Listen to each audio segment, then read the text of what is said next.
It's no surprise to you that I want to look this morning at the impact of the resurrection. I've already referred to it as being at the very core of our Christian belief. And without it, our faith would be of no value. As the message puts it, if there is no resurrection, then everything you stake your life on is smoke and mirrors. And again, if there is no resurrection, the message says all you're doing is wandering about in the dark, lost as ever. The resurrection is of first importance. The Bible records that Jesus made a number of appearances after he had risen from the dead.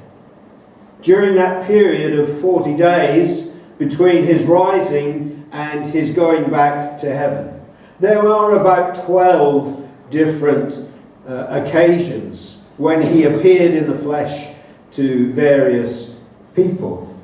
Why? Why?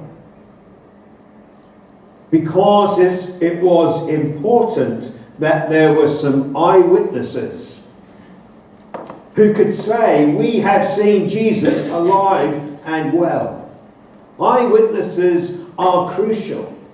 You know, if you have an accident in your car and there's some doubt about who was at fault, eyewitnesses are crucial to whether you lose your no claims bonus or not. Or in a court of law, eyewitnesses are crucial in the court determining whether the defendant is guilty or not guilty. But I think there is another reason for Jesus appearing. Because these appearances, I don't believe, were random. I think they were planned. You know, sometimes when we're out and about, we randomly bump into people, don't we?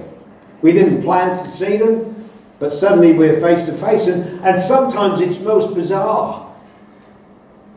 Norma and I were on holiday in Switzerland a good number of years ago. We're at the top of the Jungfrau. There's hundreds of people there, and all of a sudden we're face to face with a couple from Medway. We didn't even know they were on holiday, and we didn't know they were on holiday. But I don't think it was like that with Jesus appearing to various people and groups. I think he had something to say to each of those people. He needed to make an impact on those people.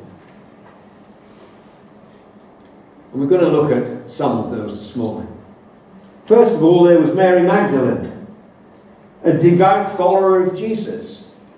Jesus had healed her from demon possession, and as a consequence of that, she was a follower of him. She even supported him financially, as did other women.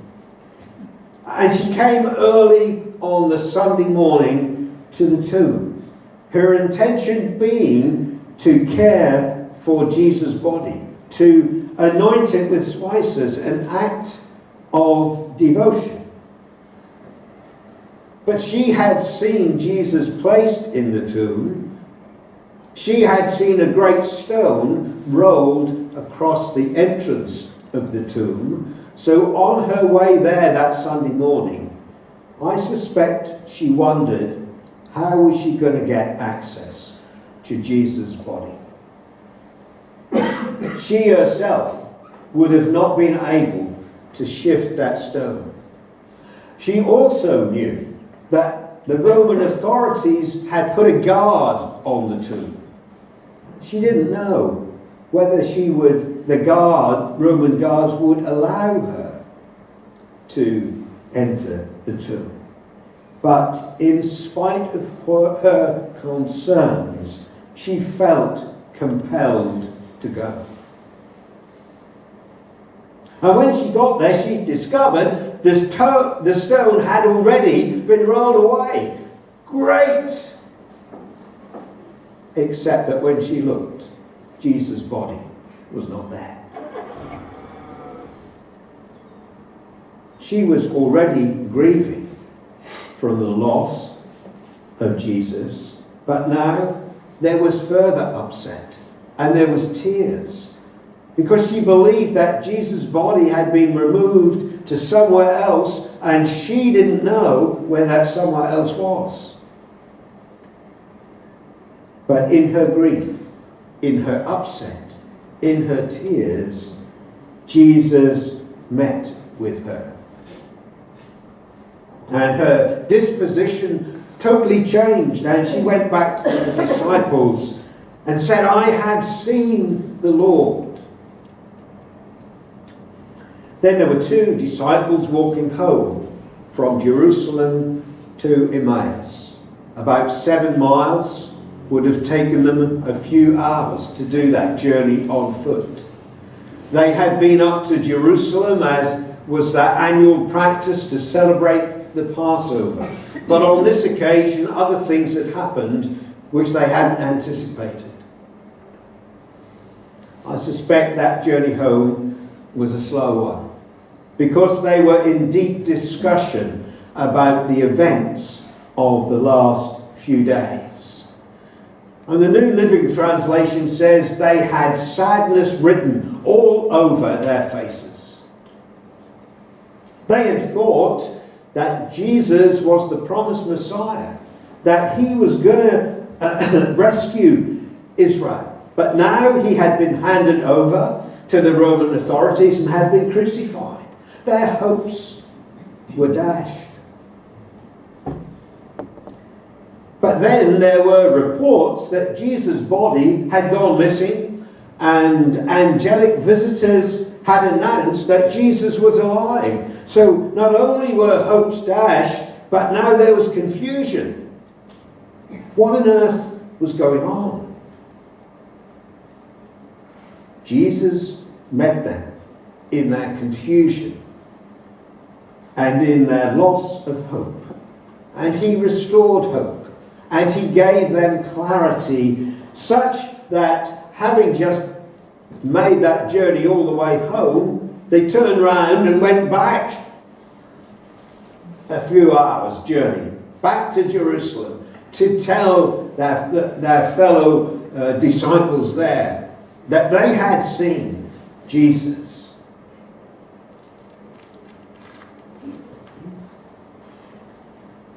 Peter had emphatically denied Jesus, to Jesus face to face, that he would never deny him. He said he would go to prison and that he would even die with Jesus. But when the chips were down, he denied Jesus 3 times. And on the third occasion, he even used bad language to do it, to give it a bit more emphasis, as sometimes people do. And after those denials, the denials which possibly Jesus actually heard, there was eye contact between Jesus and Peter. A powerful message can be conveyed by a look, without any words. A child gets a message without any words from the look of their mother. A husband gets a message from the look of his wife without any words. There was a message which was conveyed in this face-to-face look between Jesus and Peter.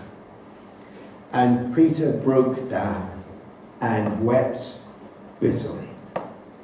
And he went away full of regret and feeling ashamed about what he had done.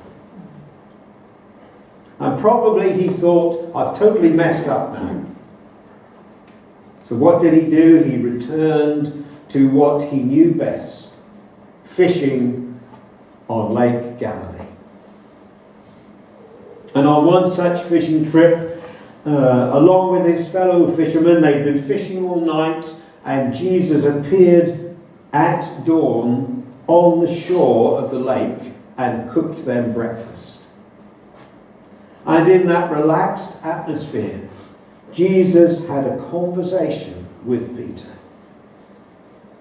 making it clear to him that he still had a significant role to play. Jesus didn't seek any explanation. Jesus didn't seek to call Peter to account. He met with him in his regret and shame, and restored that relationship.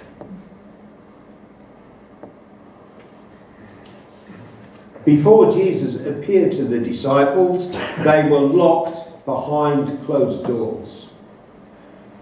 They were in fear of what the Jewish leaders might do to them, knowing that Jesus had been crucified. They were in fear behind locked doors.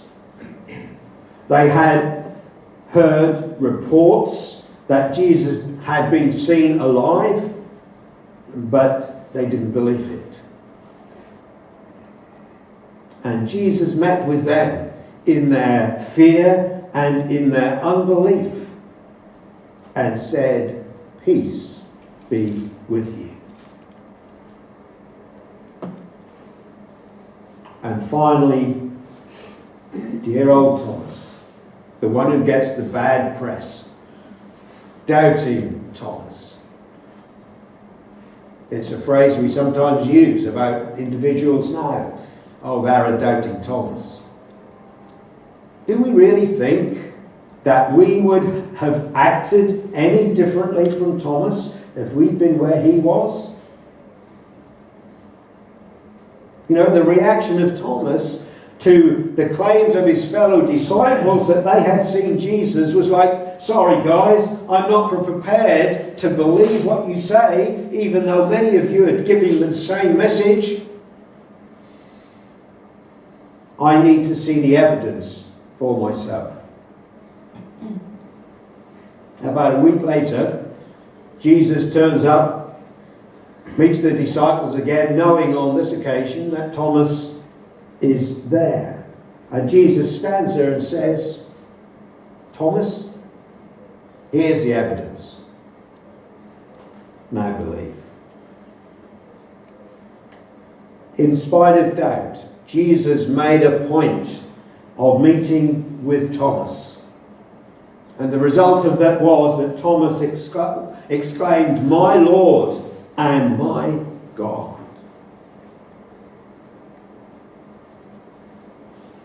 I think these appearances show us very clearly that whatever our circumstances are, whatever emotions we may be experiencing, whatever our level of understanding, whatever our level of belief and even unbelief, Jesus wants to meet with us individually.